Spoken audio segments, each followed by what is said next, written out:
what are some of the bigger things that you're getting after? Especially in regards to like attributes based assessment. What are some things you guys are looking at on the horizon for that stuff?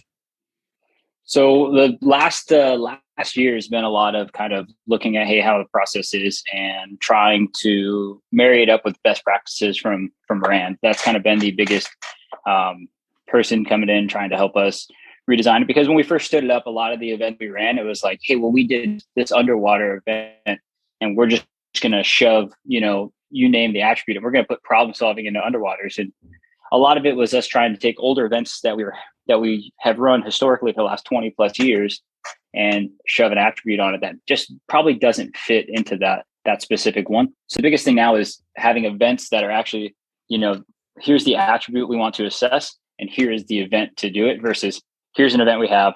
What's one of our 8 attributes? Okay, that's what we're assessing here. Because it is very PT based heavy.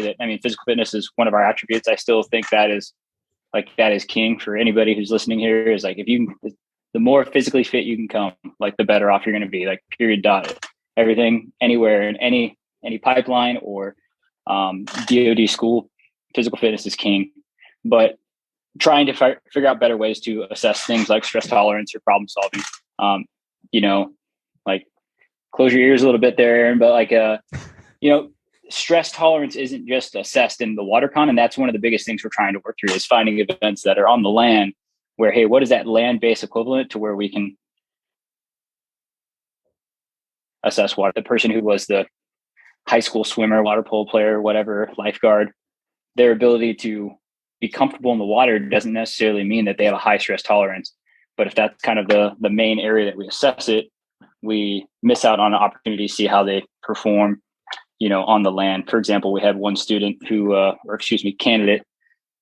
He actually came from my hometown in California and was a stud in the pool. I was like, yeah, he's gonna crush it, because that's still one of the biggest determining factors, is where you're at in the pool is kind of because it's still water heavy. The next course is still pre-dive and dive school after that. So we got to have some level of competency there, so we're not spending too much time on training.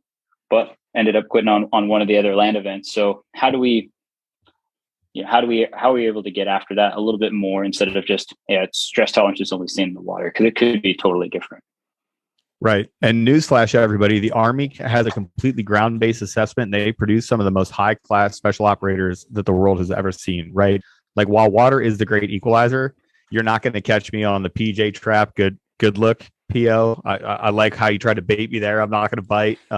I think water is great, but I think you do need to see, like, man, under a ruck and walking and trying to like navigate terrain features and those things on your feet for extended periods of time. Those are valuable.